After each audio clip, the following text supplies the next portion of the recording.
अनिल जी, आप इस वक्त जयपुर के अंदर, आपको क्या समझ में आ रहा है कि आखिर सचिन पायलट चाहते क्या है? क्या वाकई इस बार वो पार्टी छोड़ने के मूड में है? मैं आशुतोष जी इसको ऐसे रखूंगा कि अगर आप देखें, आपने पहले अपने इंट्रोडक्शन में 3 ऑप्शन बता दिए, क्या ऑप्शन है उनके पास में।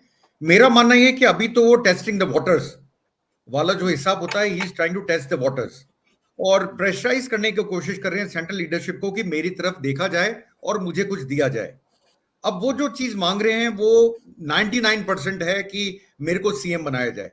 अब ये चीज सीएम बनना, मैं मानता हूं चुनाव में 6 महीने 7 महीने पड़े हैं, इस टाइम पे ना तो सीएम चेंज होगा और ना सीएम चेंज होने की बात है, क्योंकि आपने सही कहा, मेजोरिटी ऑफ एमएलए जो हैं वो आज की तारीख में भी गहलोत के पास हैं, चाहे वो 70 हैं चाहे 80 हैं, जितने भी हैं वो उनके पास हैं। मेरा एक इसमें क्वेश्चन पायलट से भी पूछने का मन करता है सर कई बार, कि आप पीसीसी चीफ थे, आपने टिकट बांटे, तो आपके पास 50% तो लोग होंगे ना जिनको टिकट दिए होंगे आपने, तो 100 आदमी तो आपके होने चाहिए। वो 100 में से क्या 50 आदमी, 30 आदमी, 20 आदमी के लिए खड़े नहीं है आज की तारीख में? तो आपके कोई सपोर्ट बेस ही नहीं है। मतलब ये है कि आपका सिलेक्शन गलत था, या आप में खुद में कुछ खामियां थी कि लोग आपको छोड़ गए। ये एक मेरा मेजर क्वेश्चन है जो मैं सचिन जी से पूछना चाहता हूं। कहीं ना कहीं उनकी कोई ना कोई कमी होगी जिसको दुरुस्त करें। दूसरी बात ये, आपने उनसे कहा नई पार्टी बनाएंगे, वो करेंगे, टाइम कितना है सर? एक ऑर्गेनाइजेशन को सेटअप करने में, एक पॉलिटिकल पार्टी को सेटअप करने में टाइम बहुत लगता है।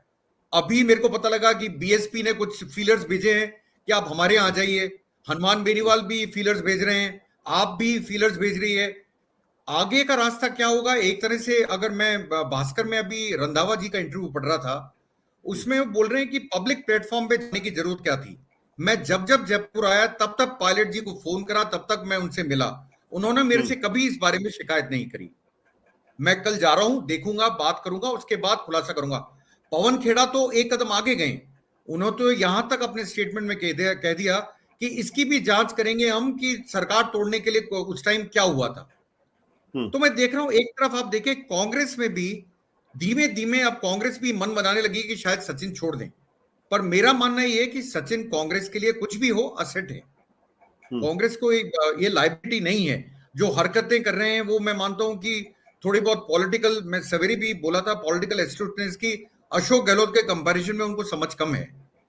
पर कहीं ऐसा ना हो ये खुद अपने जाल में फंस जाएं।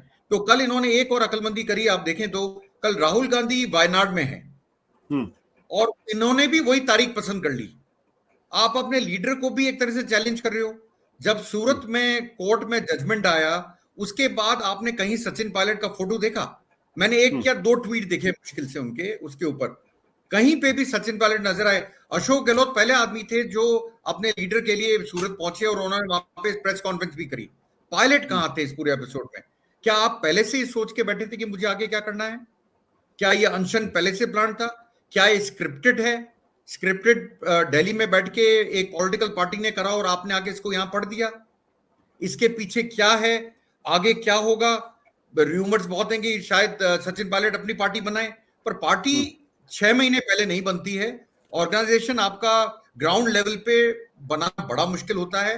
मेरा मानना है कि सचिन पायलट के लिए अच्छा ये है कि जिद छोड़ें, और हो सकता है 5-7 साल बाद वो सीएम की कुर्सी पे आ जाए। उनके साथ एज है अभी, और आज की तारीख में अशोक गहलोत बड़े फर्म हैं और अपने काम के ऊपर, और उनके फेस पे ही चुनाव लड़ा जाएगा, इसमें कोई शक भी नहीं है। और जब उनके फेस पे चुनाव लड़ा जाएगा तो ऑब्वियसली नेक्स्ट सीएम वही होंगे।